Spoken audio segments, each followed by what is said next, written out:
ओम शांति। 22 जनवरी 2024। बाबा के महावाक्य। मीठे बच्चे, तुम्हें संपूर्ण पावन बनना है, इसलिए कभी किसको दुख नहीं दो। कर्मेंद्रियों से कोई विकर्म न हो, सदा बाप के फरमान पर चलते रहो। प्रश्न: पत्थर से पारस बनने की युक्ति क्या है? कौन सी बीमारी इसमें विघ्न रूप बनती है? उत्तर: पत्थर से पारस बनने के लिए पूरा नारायणी नशा चाहिए। देह अभिमान टूटा हुआ हो। यह देह अभिमान ही कड़े ते कड़ी बीमारी है। जब तक देही अभिमानी नहीं, तब तक पारस नहीं बन सकते। पारस बनने वाले ही बाप के मददगार बन सकते हैं। दूसरा, सर्विस भी तुम्हारी बुद्धि को सोने का बना देगी। इसके लिए पढ़ाई पर पूरा अटेंशन चाहिए। ओम शांति। रूहानी बच्चों प्रति रूहानी बाप सावधान देते हैं कि बच्चे अपने को संगम युगी समझो। सतयुगी तो नहीं समझेंगे। तुम ब्राह्मण ही अपने को संगम युगी समझेंगे, और तो सभी अपने को कलयुगी समझेंगे। बहुत फर्क है सतयुग और कलयुग, स्वर्गवासी व नरकवासी। तुम तो न स्वर्गवासी हो न नरकवासी हो, तुम हो पुरुषोत्तम संगमवासी। इस संगम युग को तुम ब्राह्मण ही जानते हो और कोई नहीं जानते। तुम भल जानते भी हो परंतु भूल जाते हो। अब मनुष्यों को कैसे समझाए? वे तो रावण की जंजीरों में फंसे हुए हैं। राम राज्य तो है नहीं, रावण को जलाते रहते हैं। इससे सिद्ध है कि रावण राज्य है। राम राज्य क्या है और रावण राज्य क्या है, यह भी तुम समझते हो नंबरवार। बाप आते हैं संगम युग पर, तो यह भेंट भी अभी की जाती है, सतयुग और कलयुग की। कलयुग में रहने वालों को नरकवासी, सतयुग में रहने वालों को स्वर्गवासी कहा जाता है। स्वर्गवासी को पावन, नरकवासी को पतित कहा जाता है। तुम्हारी तो बात ही निराली है, तो तुम इस पुरुषोत्तम संगम युग को जानते हो।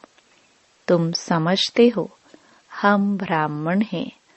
वर्णों वाला चित्र भी बहुत अच्छा है, इस पर भी तुम समझा सकते हो। कॉन्ट्रास्ट बताना चाहिए।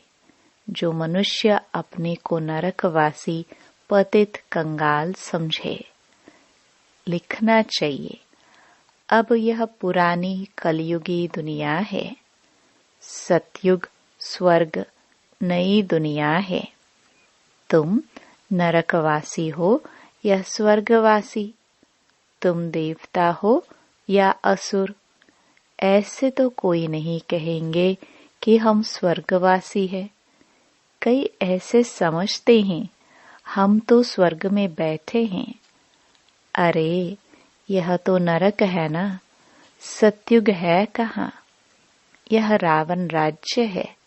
तब तो रावण को जलाते हैं। उन्हों के पास भी कितने जवाब होते हैं। सर्वव्यापी पर भी कितने डिबेट करते हैं। तुम बच्चे तो एकदम क्लियर पूछते हो। अब नई दुनिया है, या पुरानी दुनिया, ऐसा क्लियर कॉन्ट्रास्ट बताना है। इसमें बहुत ब्रेन चाहिए। ऐसा युक्ति से लिखना चाहिए जो मनुष्य अपने से पूछे कि मैं नरकवासी हूँ या स्वर्गवासी। यह पुरानी दुनिया है या नई दुनिया है? यह राम राज्य है या रावण राज्य है? हम पुरानी कलयुगी दुनिया के रहवासी हैं या नई दुनिया के वासी हैं?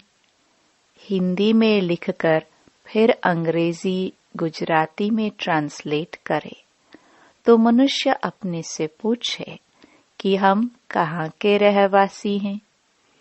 कोई शरीर छोड़ते हैं तो कहते हैं स्वर्ग पधारा, लेकिन स्वर्ग अभी है कहाँ? अभी तो कलयुग है। जरूर पुनर्जन्म भी यहाँ ही लेंगे ना। स्वर्ग तो सतयुग को कहा जाता है, वहाँ अभी कैसे जाएंगे? यह सब विचार सागर मंथन करने की बातें हैं। ऐसे क्लियर कॉन्ट्रास्ट हो, उसमें लिख दो भगवानुवाच।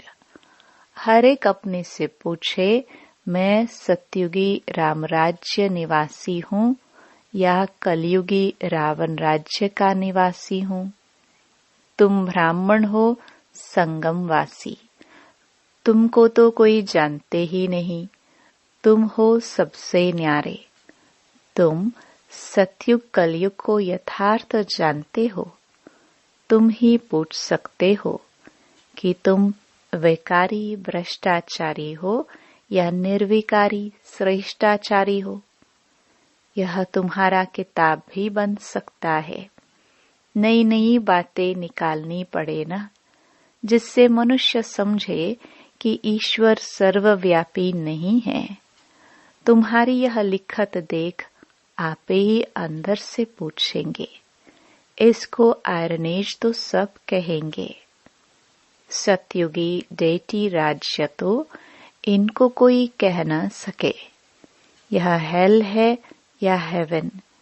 ऐसी फर्स्ट क्लास लिखत लिखो कि मनुष्य अपने को समझ जाए कि हम बरोबर नरकवासी पतित हैं। हमारे में दैवी गुण तो है नहीं। कलयुग में सतयुगी कोई हो न सके। ऐसे विचार सागर मंथन कर लिखना चाहिए। जो ओटे सो अर्जुन। गीता में अर्जुन का नाम दिया है। बाबा कहते हैं यह जो गीता है उसमें आटे में लून नमक है। लून और चीनी में कितना फर्क है? वह मीठा, वह खारा। श्री कृष्ण भगवानुवाच लिखकर गीता ही खारी करती है। मनुष्य कितना दलदल में फंस पड़ते हैं। विचारों को ज्ञान के राज का भी पता नहीं है। ज्ञान भगवान तुमको ही सुनाते हैं और किसको पता ही नहीं। नॉलेज तो बहुत सहज है, परंतु भगवान पढ़ाते हैं यह भूल जाते हैं। टीचर को ही भूल जाते हैं। नहीं तो स्टूडेंट कभी टीचर को भूलते नहीं हैं। घड़ी घड़ी कहते हैं बाबा हम आपको भूल जाते हैं। बाबा कहते हैं माया कम नहीं है। तुम देह अभिमानी बन पड़ते हो, बहुत विक्रम बन जाते हैं।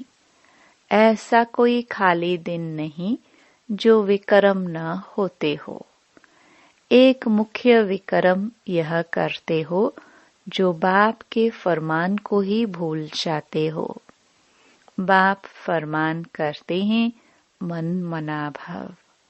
अपने को आत्मा समझो। यह फरमान मानते नहीं हैं तो जरूर विक्रम ही होगा। बहुत पाप हो जाते हैं। बाप का फरमान बहुत सहज भी है तो बहुत कड़ा है। कितना भी माथा मारे फिर भी भूल जाएंगे, क्योंकि आधा कल्प का देह अभिमान है ना। 5 मिनट भी यथार्थ रीति याद में बैठ नहीं सकते। अगर सारा दिन याद में रहे फिर तो कर्मातीत अवस्था हो जाए। बाप ने समझाया है, इसमें मेहनत है। तुम वह जिस्मानी पढ़ाई तो अच्छी रीति पढ़ते हो। हिस्ट्री ज्योग्राफी पढ़ने की कितनी प्रैक्टिस है, परंतु याद की यात्रा का बिल्कुल ही अभ्यास नहीं। अपने को आत्मा समझ बाप को याद करना, यह है नई बात। विवेक कहता है, ऐसे बाप को तो अच्छी रीति याद करना चाहिए। थोड़ा टाइम निकाल रोटी टुकड़ा खाते हैं, वह भी बाबा की याद में। जितना याद में रहेंगे उतना पावन बनेंगे। ऐसे बहुत बच्चे हैं जिनके पास इतने पैसे हैं जो ब्याज मिलता रहे। बाप को याद करते रोटी टुकड़ा खाते रहे बस, परंतु माया याद करने नहीं देती। कल्प पहले जिसने जितना पुरुषार्थ किया है उतना ही करेंगे। टाइम लगता है। कोई जल्दी दौड़ी लगाकर पहुंच जाए, यह हो न सके। इसमें तो 2 बाप हैं। बेहद के बाप को अपना शरीर है नहीं, वह इनमें प्रवेश होकर बात करते हैं, तो बाप की श्रीमत पर चलना चाहिए। बाप बच्चों को यह श्रीमत देते हैं कि देह सहित सब धर्म छोड़ अपने को आत्मा समझो। तुम पवित्र आए थे। 84 जन्म लेते लेते तुम्हारी आत्मा पतित बनी है। अब पावन बनने के लिए श्रीमत पर चलो। तब बाप गारंटी करते हैं, तुम्हारे पाप कट जाएंगे, तुम्हारी आत्मा कंचन बन जाएगी। फिर वहां देह भी कंचन मिलेगी। जो इस कुल का होगा वह तुम्हारी बातें सुनकर सोच में पड़ जाएगा। कहेगा, तुम्हारी बात तो ठीक है। पावन बनना है तो किसको दुख नहीं देना है। मनसा वाचा कर्मणा पवित्र बनना है। मनसा में तूफान आएंगे। तुम बेहद की बादशाही लेते हो ना। तुम भल सच बताओ व ना बताओ, परंतु बाप खुद कहते हैं, माया के बहुत विकल्प आएंगे, परंतु कर्मेंद्रियों से कभी विक्रम नहीं करना। कर्मेंद्रियों से कोई पाप नहीं करना। तो यह कॉन्ट्रास्ट की बातें अच्छी रीति लिखनी चाहिए। श्री कृष्ण पूरे 84 जन्म लेते हैं और शिव पुनर्जन्म नहीं लेते। वह सर्वगुण संपन्न देवता है। यह तो है ही बाप। तुमने देखा है पांडवों के चित्र कितने बड़े बड़े बनाए हैं। इसका मतलब है कि वह इतनी बड़ी विशाल बुद्धि वाले थे। बुद्धि बड़ी थी। उन्होंने फिर शरीर को बड़ा बना दिया है। तुम्हारी जैसी विशाल बुद्धि और कोई को हो न सके। तुम्हारी है ईश्वरीय बुद्धि। भक्ति में कितने बड़े बड़े चित्र बनाकर पैसे बर्बाद करते हैं। कितने वेद शास्त्र उपनिषद बनाए, कितना खर्चा किया। बाप कहते हैं, तुम कितने पैसे गवाते आए हो। बेहद का बाप उल्हाना देते हैं। तुम फील करते हो बाबा ने पैसे बहुत दिए। राजयोग सिखलाकर राजाओं का राजा बनाया। वह जिस्मानी पढ़ाई पढ़कर बैरिस्टर आदि बनते हैं। फिर उससे कमाई होती है। इसलिए कहा जाता है नॉलेज सोर्स ऑफ इनकम है। यह ईश्वरीय पढ़ाई भी सोर्स ऑफ इनकम है, जिससे बेहद की बादशाही मिलती है। भागवत, रामायण आदि में कोई नॉलेज नहीं है, एम ऑब्जेक्ट ही कुछ नहीं। बाप जो नॉलेजफुल है वह बैठ तुम बच्चों को समझाते हैं। यह है बिल्कुल नई पढ़ाई। वह भी कौन पढ़ाते हैं? भगवान नई दुनिया का मालिक बनाने के लिए पढ़ाते हैं। इन लक्ष्मी नारायण ने यह पढ़ाई से ऊंच पद पाया है। कहाँ राजाई, कहाँ प्रजा। कोई की तकदीर खुल जाए तो बेड़ा पार है। स्टूडेंट समझ सकते हैं कि हम पढ़ते हैं फिर पढ़ा सकते हैं, वह नहीं। पढ़ाई पर पूरा अटेंशन रखना चाहिए। पत्थर बुद्धि होने के कारण कुछ भी समझते नहीं हैं। तुमको बनना है सोने की बुद्धि। वह उन्हों की बनेगी जो सर्विस में रहेंगे। बैज पर भी किसको समझा सकते हो? बेहद के बाप से बेहद का वर्षा लो। भारत स्वर्ग था ना, कल की बात है। कहाँ 5000 वर्ष की बात, कहाँ लाखों वर्ष की बात। कितना फर्क है। तुम समझाते हो तो भी समझते नहीं हैं, जैसे बिल्कुल ही पत्थर बुद्धि हैं। यह बैज ही तुम्हारे लिए जैसे एक गीता है। इसमें सारी पढ़ाई है। मनुष्य को तो भक्ति मार्ग की गीता ही याद रहती है। अभी तुम जो बाप द्वारा गीता सुनते हो, उससे तुम 21 जन्म के लिए सद्गति को पाते हो। शुरू शुरू में तुमने ही गीता पढ़ी है, पूजा भी तुमने ही शुरू की है। अब पुरुषार्थ कर गरीबों को भक्ति मार्ग की जंजीरों से छुड़ाना है। कोई न कोई को समझाते रहो, उसमें से 1-2 निकलेंगे। अगर 5-6 इकट्ठे आते हैं तो कोशिश कर अलग अलग फॉर्म भराए, अलग अलग समझाना चाहिए। नहीं तो उन्हों में एक भी ऐसा होगा तो औरों को खराब कर देगा। फॉर्म तो जरूर अलग भराओ। 1-2 का देखेंगे भी नहीं तो वह समझ सकेंगे। यह सब युक्तियां चाहिए, तब तुम सक्सेसफुल होते जाएंगे। बाप भी व्यापारी है। जो होशियार होंगे वह अच्छा व्यापार करेंगे। बाप कितना फायदे में ले जाते हैं। झुंड इकट्ठा आए तो बोलो फॉर्म अलग अलग भरना है। अगर सब रिलीजियस माइंड हो तो इकट्ठा बिठाकर पूछना चाहिए, गीता पढ़ी है? देवताओं को मानते हो? बाबा ने कहा है भक्तों को ही सुनाना है। हमारे भक्त और देवताओं के भक्त वह जल्दी समझेंगे। पत्थर को पारस बनाना कोई मासी का घर नहीं है। देह अभिमान कड़े ते कड़ी बहुत गंदी बीमारी है।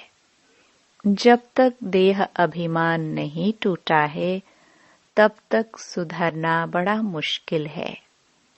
इसमें तो पूरा नारायणी नशा चाहिए। हम अशरीरी आए, अशरीरी बनकर जाना है। यहाँ क्या रखा है? बाप ने कहा है मुझे याद करो। इसमें ही मेहनत है, बड़ी मंजिल है। चलन से मालूम पड़ता है यह अच्छे मददगार बनेंगे कल्प पहले मिसल। अच्छा, मीठे मीठे सिखिलदे बच्चों प्रति माता पिता बाप दादा का याद प्यार और गुड मॉर्निंग। रूहानी बाप की रूहानी बच्चों को नमस्ते। धारणा के लिए मुख्य सार। पहला, मनसा वाचा कर्मणा पवित्र रहना है। कर्मेंद्रियों से कोई विकर्म न हो, इसकी संभाल करनी है। आत्मा को कंचन बनाने के लिए याद में जरूर रहना है। दूसरा, देह अभिमान की कड़ी बीमारी से छूटने के लिए नारायणी नशे में रहना है। अभ्यास करो, हम अशरीरी आए थे, अब अशरीरी बनकर वापस जाना है। वरदान। योग करने और कराने की योग्यता के साथ साथ प्रयोगी आत्मा भव। बाप दादा ने देखा बच्चे योग करने और कराने दोनों में होशियार हैं, तो जैसे योग करने कराने में योग्य हो, ऐसे प्रयोग करने में योग्य बनो और बनाओ। अभी प्रयोगी जीवन की आवश्यकता है। सबसे पहले चेक करो कि अपने संस्कार परिवर्तन में कहाँ तक प्रयोगी बने हैं, क्योंकि श्रेष्ठ संस्कार ही श्रेष्ठ संसार के रचना की नींव है। अगर नींव मजबूत है तो अन्य सब बातें स्वतः मजबूत हुई पड़ी है। स्लोगन। अनुभवी आत्माएं कभी वायुमंडल व संग के रंग में नहीं आ सकती। अव्यक्ति साइलेंस द्वारा डबल लाइट फरिश्ता स्थिति का अनुभव करो। सदा खुशी में झूलने वाले सर्व के विघ्न हरता व सर्व की मुश्किल को सहज करने वाले तब बनेंगे जब संकल्पों में दृढ़ता होगी और स्थिति में डबल लाइट होंगे। मेरा कुछ नहीं, सब कुछ बाप का है। जब बोझ अपने ऊपर रखते हो तब सब प्रकार के विघ्न आते हैं। मेरा नहीं तो निर्विघ्न। ओम शांति।